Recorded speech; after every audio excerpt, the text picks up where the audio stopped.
Hello दोस्तों, नमस्कार। कैसे हैं आप सभी? आशा करता हूँ आप सब बहुत अच्छे होंगे। तो आज का जो हमारा टॉपिक है, आज का हमारा जो लक्ष्य है वो है राज्य व्यवस्था। यहाँ पर मैंने आपके लिए 3 प्रश्न लिखे हैं। राज्य व्यवस्था क्या है? सबसे पहला प्रश्न, जब आप राज्य व्यवस्था के बारे में सुनते होंगे या सोचते होंगे तब आपके मन में ये विचार आता होगा कि राज्य व्यवस्था क्या है। पहला प्रश्न हो गया। और दूसरा प्रश्न कि राज्य व्यवस्था किसे कहते हैं। और तीसरा प्रश्न जो है वो काफी महत्वपूर्ण है कि संविधान ही राज्य व्यवस्था है या संविधान राज्य व्यवस्था से अलग है। तो इन सभी प्रश्नों का जवाब आपको वीडियो के अंत तक मिल जाएगा, इसलिए वीडियो को लास्ट तक जरूर देखें। तो चलिए आगे बढ़ते हैं। राज्य व्यवस्था, राज्य व्यवस्था को क्या कहा जा रहा है? यह अनुप्रयोग है, यह संविधान का अनुप्रयोग है। राज्य व्यवस्था को परिभाषित किया जा रहा है कि राज्य व्यवस्था संविधान का अनुप्रयोग है। तो आइए इसको देखते हैं किस प्रकार संविधान का अनुप्रयोग राज्य व्यवस्था कही जाती है। यहाँ पर मैंने लिखा है आपके लिए, एक गोले में संविधान और दूसरे गोले में राज्य व्यवस्था। एक गोले में मैंने इसीलिए आपके लिए लिख के रखा है संविधान और दूसरे गोले में लिख के रखा है राज्य व्यवस्था। तो संविधान के अंतर्गत निहित बातों का संचालन सही हो रहा है कि नहीं, यही बात राज्य व्यवस्था में देखी जाती है। यही बात राज्य व्यवस्था में देखी जाती है। तो इसके अंतर्गत हम देखते हैं चुनौतियों के बारे में, समस्याओं के बारे में, नागरिकों की जागरूकता के बारे में, राजनीतिक पार्टियों के बारे में और महिलाओं और SC/ST की स्थिति के बारे में हम जानकारी प्राप्त करते हैं। कहाँ से? राज्य व्यवस्था से। राज्य व्यवस्था से यह जानकारी हमें प्राप्त होती है। संविधान का दायरा अगर इतना है तो राज्य व्यवस्था का दायरा इतना है, क्योंकि इसके अंतर्गत इन सभी व्यवहारिक बातों का अध्ययन करना होता है। तो संविधान और राज्य व्यवस्था को अब हमने देख लिया कि किस प्रकार ये दोनों एक दूसरे से जुड़े हुए हैं और किस प्रकार एक दूसरे से अलग हैं। अभी जब इसका उदाहरण लिया जाएगा तब आपको और भी आसानी होगी चीजों को समझने में। तो राज्य व्यवस्था के बारे में देख लिया गया। तो अगर अब इसकी परिभाषा बनाई जाए तो आप यहीं से बना सकते हैं, इसीलिए मैंने ये चार्ट गोला करके बनाया था। जब आप चीजों को चार्ट या डायग्राम के माध्यम से सीखते हैं तब आपको सीखने में, समझने में, पढ़ते हैं तब आपको चीजों को सीखने में आसानी होती है और आपको लॉन्ग टाइम तक वह याद भी रहता है। तो अगर आप परिभाषा बनानी हो राज्य व्यवस्था की तो आइए देखते हैं। राज्य व्यवस्था की अगर परिभाषा देनी हो तो आप यहीं से बना सकते हैं कि संविधान को लागू करने के क्रम में, संविधान को लागू करने के क्रम में जो चुनौतियां या मुद्दे या समस्याएं उभर कर सामने आते हैं उन्हीं को हम राज्य व्यवस्था का नाम देते हैं, उन्हीं को हम राज्य व्यवस्था कहते हैं। तो आशा करता हूँ ये बात आपको समझ में आई होगी। तो अभी तक हमने राज्य व्यवस्था की परिभाषा को क्लियर किया और संविधान से इसका किस प्रकार से संपर्क है इस बात को देखा। अब आइए आगे देखते हैं। तो राज्य व्यवस्था 3 तत्वों से मिलकर बनी होती है। राज्य व्यवस्था का निर्माण 3 तत्वों से होता है।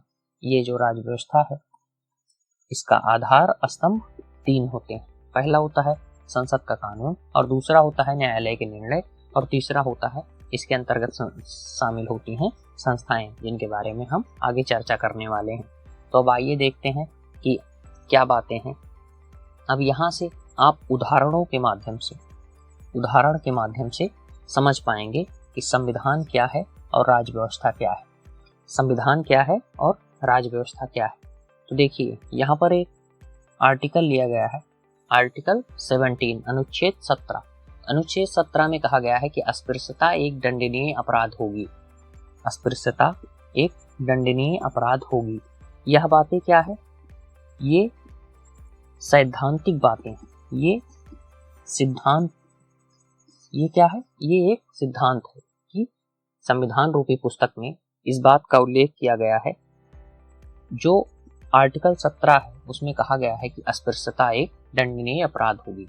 अर्थात सिद्धांत में अगर राजनीति इसे अगर देखा जाए इस रूप में, यह एक सिद्धांत, अगर आपको राजनीति में इसे लागू करना है तो वहां पर कौन सा व्यक्ति राष्ट्रपति बनेगा, इसके लिए अस्पृश्यता जैसी कोई बात नहीं है। अगर आप प्रशासन में देखें या कानून में देखें कि कौन सा व्यक्ति, कानून में अगर इस बात की चर्चा की जाए, कौन सा व्यक्ति जज बनेगा, इस बात को लेकर अस्पृश्यता नहीं है। अगर अर्थव्यवस्था को लेकर बात किया जाए तो अर्थव्यवस्था में क्या कहा जा रहा है कि कोई व्यक्ति अगर बैंक से लोन लेता है तो बैंक उसको इस आधार पर लोन नहीं देगा, इस आधार पर लोन नहीं देगा कि वह व्यक्ति फला जाति का, तब यह बात गलत होगी। अर्थात किसी जाति विशेष को देखकर वह लोन देता है, लोन नहीं देता तब वह गलती कर रहा है, अर्थात इस सिद्धांत का उल्लंघन कर रहा है। लेकिन बातें तब कठिन हो जाती हैं जब इस चीज को व्यवहार में लागू करना होता है, क्योंकि राजव्यवस्था एक व्यवहारिक पक्ष है, संविधान का व्यवहारिक रूप है, इसीलिए उसे कहा जाता है कि संविधान का अनुप्रयोग राजव्यवस्था कहलाती है। तो व्यवहार में जो समस्या है वो पहली समस्या है कि अस्पृश्यता क्या है। जब तक आप अस्पृश्यता को परिभाषित नहीं करेंगे तब तक आप कैसे पहचान पाएंगे कि यही प्रक्रिया, यही क्रिया अस्पृश्यता के अंतर्गत आती है। और दूसरी बात, जब आप पहचान पाएंगे तभी तो आप उसे दंडित कर पाएंगे। यहाँ पर क्या कहा जा रहा है कि अस्पृश्यता एक दंडनीय अपराध होगी, अस्पृश्यता एक दंडनीय अपराध होगी, लेकिन जो दंड है वह दंड कितना होगा इसके बारे में संविधान हमें जानकारी नहीं देता। तो पहली बात कि अस्पृश्यता क्या है, इसके बारे में संविधान मौन है, और दूसरी बात कि दंड क्या दिया जाए इसके बारे में संविधान मौन है। तो दंड के बारे में जैसे कहा जा रहा है कि दंड तो कई प्रकार के होते हैं।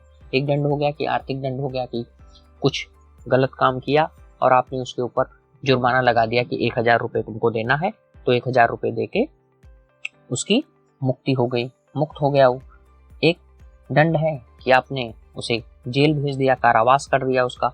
और अगला दंड है जो कि आप जान ही रहे हैं, सबसे बड़ा दंड कि मृत्यु के रूप में उसे दंड दे दिया गया, फांसी दे दी गई। तब यहाँ पर समस्या अब आ रही है कि जो राजव्यवस्था है वह इस बात को अब हल करेगी कि अस्पृश्यता को परिभाषित करेगी और इसके साथ साथ दंड के प्रारूप को भी वह प्रदर्शित करेगी कि दंड किस प्रकार से दिया जाए। तो अब आइए देखते हैं। अब यहाँ पर वही मामला आता है, संसद का कानून।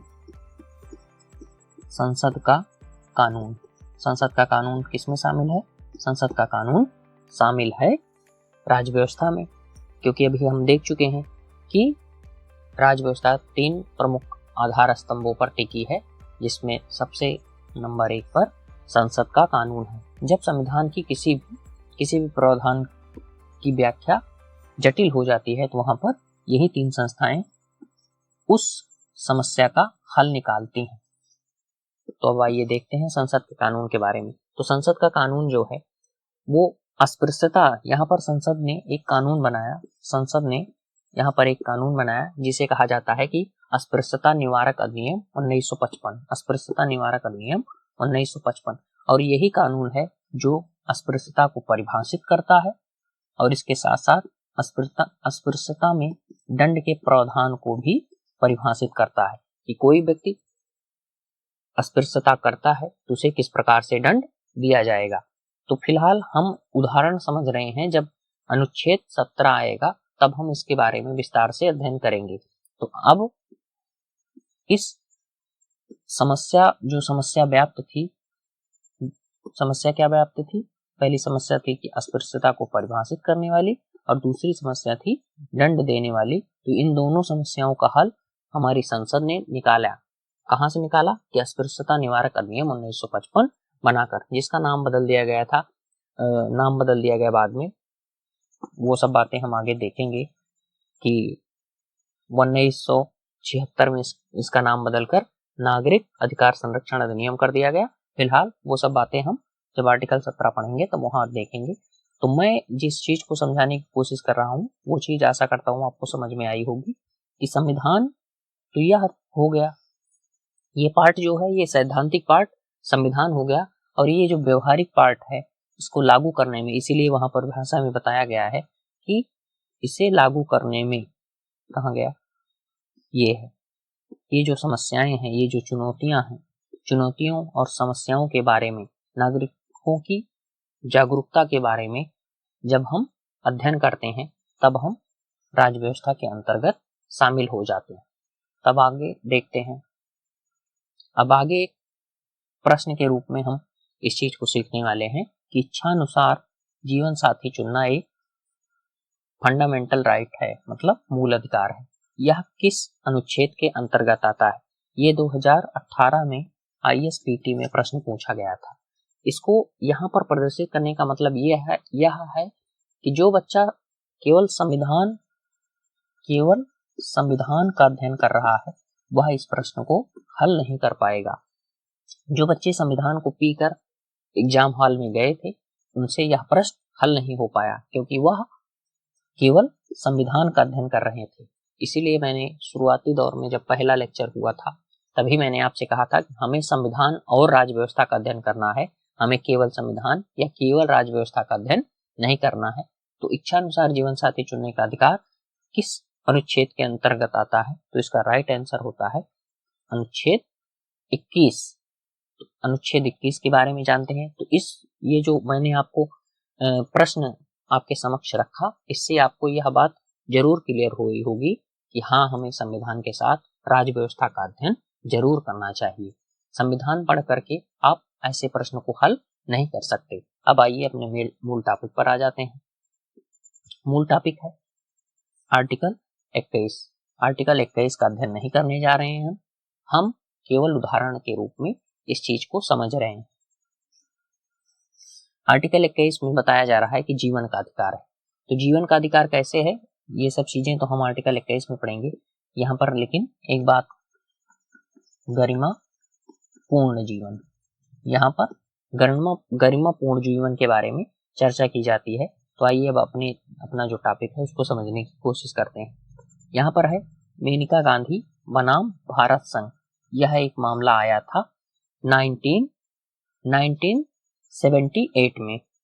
1978 में यह मामला आया था और यहाँ पर सुप्रीम कोर्ट ने, सर्वोच्च न्यायालय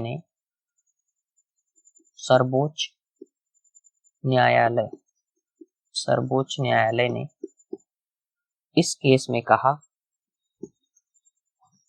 कि पासपोर्ट रखना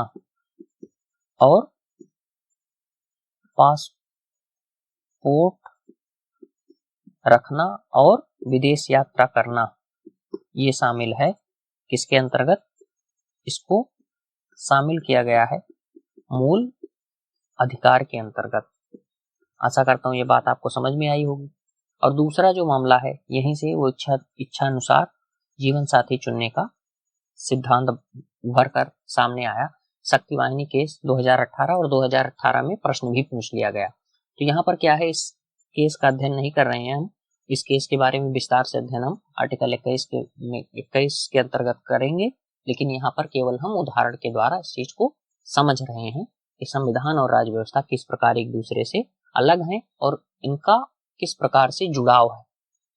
तो यहाँ पर लिखा गया है कि खाप पंचायत जो है ये जाति पर आधारित है और हरियाणा के क्षेत्र में ज्यादातर उपलब्ध होती है, मतलब वहां पर ज्यादा सक्रिय है। तो ये क्या होता था कि जो दो युवक युवती होते थे और ये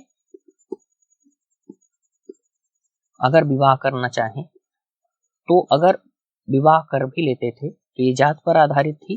तो इन दोनों को ये मतलब मृत्यु के उपरांत इनको चौराहे पर लटका दिया जाता था। तो इससे क्या था कि मतलब पूरा खौफ बना था। तो इसी कारण एक मामला आया, शक्ति वाहिनी केस। महिलाओं का समूह है शक्ति वाहिनी जो, तो इन्होंने सुप्रीम कोर्ट में केस दायर कर दिया और सुप्रीम कोर्ट ने कहा कि इच्छा अनुसार जीवन साथी चुनना भी मूल अधिकार के अंतर्गत आता है। और यहीं से जो मैंने प्रश्न आपको दिखाया था पहले, वह प्रश्न भी यहीं से बनता है। तो आशा करता हूँ ये बात आपको समझ में आई होगी। अब आइए आगे देखते हैं। तो यहाँ पर संस्थाओं के बारे में चर्चा की गई है। संस्थाएं, तीसरा जो प्रमुख स्तंभ है वह है संस्थाएं। तो संस्थाओं के बारे में हमें आगे विस्तार से अध्ययन करना है। केवल हम यहाँ पर एक उदाहरण के रूप में इन सब चीजों की चर्चा कर रहे हैं और आप भी इन्हें उदाहरण के रूप में ही ग्रहण करें। पहला, दूसरा, तीसरा। पहली जो संस्था है वह है संवैधानिक, और दूसरी असंवैधानिक, और तीसरी संविधानेतर या फिर इसे गैर संवैधानिक भी कहा जाता है। तो संवैधानिक, जैसा कि नाम से ही स्पष्ट है कि इसका जन्म संविधान से हुआ है। जैसा कि आप जान ही रहे हैं कि भारत का वित्त आयोग, जिसके बारे में आर्टिकल 280 में उल्लेख किया गया है, अनुच्छेद 280 में इसका उल्लेख किया गया है। या फिर जैसे आप देख सकते हैं कि भारत का निर्वाचन आयोग, इसका जो उल्लेख है वो अनुच्छेद 324 में है। और इसके अलावा बहुत से ऐसे हैं कि राष्ट्रीय अनुसूचित जनजाति आयोग, राष्ट्रीय पिछड़ा आयोग, तो इन सब के बारे में हमें विस्तार से अध्ययन करना ही है। तो यहाँ पर आप एक उदाहरण, जैसे आप नोट्स बनाएं तो वहां पर ऐसे हल्का सा उदाहरण के रूप में लिख लें, जैसे जब भी आप नोट्स को रिवाइज कर रहे हो, रिवीजन कर रहे हो, तब आपको तुरंत याद आ जाए। तो इसीलिए ऐसे शॉर्ट फॉर्म में लिख के मैं आपको समझाने की कोशिश भी कर रहा हूँ। नंबर 2 पे आ रहा है असंवैधानिक। आप जान ही रहे हैं, ये नाम से ही प्रदर्शित कर रहा है कि यह संविधान विरोधी है। असंवैधानिक का मतलब हो गया संविधान विरोधी। तो संविधान विरोधी का जो उदाहरण दिया जा रहा है वो है नक्सलवाद, उल्फा, या फिर जैसे एक और है बब्बर खालसा। ये चीजें जो है ये संविधान के अनुरूप कार्य नहीं करती, इसलिए इनको असंवैधानिक घोषित किया जाता है। यह एरिया, यहाँ तक का एरिया भी हम क्लियर कर लिए। अब आता है नंबर 3, संविधानेतर। यहाँ पर दो बातें हैं, इसका जो है इसकी दो शाखाएं हैं। पहली शाखा सांविधिक और दूसरी शाखा कार्यकारी। सांविधिक का मतलब आप जान ही रहे हैं, जिसका निर्माण संसद के कानून से होता है। संसद कानून से बनी संस्था सांविधिक कहलाती है। जैसे कि राष्ट्रीय मानवाधिकार आयोग, इसका उदाहरण अगर लिया जाए तो इसका उदाहरण है राष्ट्रीय मानवाधिकार आयोग। ये कब बना था? ये बना था 1993 में इसका निर्माण हुआ था। संसद ने राष्ट्रीय मानवाधिकार आयोग अधिनियम 1993 पारित किया था, नामक कानून पारित किया था, जिससे राष्ट्रीय मानवाधिकार आयोग की उत्पत्ति हुई थी। तो सांविधिक के अंतर्गत हम इस चीज को समझ लिए। अब आती है बात कार्यकारी की। कार्यकारी का मतलब क्या होता है कि जो राष्ट्रपति या कार्यपालिका के आदेश पर बनेगा उसे हम कार्यकारी कहेंगे। इसका उदाहरण आता है नीति आयोग। नीति आयोग कैसी संस्था है, इस तरीके से भी प्रश्न पूछा जा सकता है। तो आपको 4 विकल्प दिया जाएगा, जिसमें से आपको कार्यकारी, उसका जो राइट आंसर होगा वह कार्यकारी होगा। तो आशा करता हूँ ये चीजें आपको बहुत आसान भाषा में समझ में आई होंगी, और जो टॉपिक था राज्य व्यवस्था से जुड़ा उसको पूरी तरीके से हमने समझा दिया, और किस प्रकार ये अलग है और किस प्रकार ये दोनों एक दूसरे से संबंधित हैं, इस बारे में भी आपको जानकारी प्राप्त हुई। क्या है, किसे कहते हैं, इसके बारे में भी जानकारी प्राप्त हुई। अगर इसका एक उदाहरण लिया जाए, संविधान और इधर हो गया राज्य व्यवस्था। संविधान को अगर हम न्यूटन का तीसरा नियम मान लें तो राज्य व्यवस्था क्या है? इसका व्यवहारिक रूप क्या होता है? रॉकेट का ऊपर उड़ना। ये किसके आधार पर कार्य करता है? ये कार्य करता है न्यूटन के तीसरे नियम पर। आशा करता हूँ इस उदाहरण से भी आपको काफी जानकारी मिली होगी। तो यहाँ पर हमने सब कुछ सीख लिया। राज्य व्यवस्था के बारे में जितने भी टॉपिक थे उनको विस्तार से सीखने की कोशिश की। 20 मिनट में हमने इन सब चीजों के बारे में बृहद अध्ययन भी कर लिया। 3 यहाँ पर संसद के कानून के बारे में, न्यायालय के निर्णय के बारे में और संस्थाओं के बारे में अध्ययन किया। और उसके बाद हमने 2 उदाहरण से, पहला उदाहरण ये संसद के कानून का था, और दूसरा उदाहरण जो लिया था हमने, दूसरा उदाहरण शक्तिवाहिनी केस, खाप पंचायत या था न्यायालय के निर्णय, जो कि सेकेंड आधार स्तंभ है राज्य व्यवस्था का। तो आज के लिए इतना ही। वीडियो को लाइक करें, चैनल को सब्सक्राइब करें और वीडियो को अधिक से अधिक लोगों तक शेयर करें। यहाँ पर आपको बहुत बेहतरीन तरीके से पढ़ाया जा रहा है, और अभी तो मतलब शुरुआत ही है। तो 2 टॉपिक चल रहे हैं। इसके बाद जितने भी टॉपिक आपके किसी भी एग्जाम में पूछे जाते हैं, एसएससी, बैंक, रेलवे, यूपीएससी, जितने भी सब्जेक्ट हैं सबका मतलब विस्तृत अध्यापन का कार्य किया जाएगा। इसलिए आप अधिक से अधिक लोगों को चैनल पर जोड़ें। धन्यवाद। आज के लिए इतना ही। अब आगे वाले टॉपिक पर मिलेंगे हम आपसे।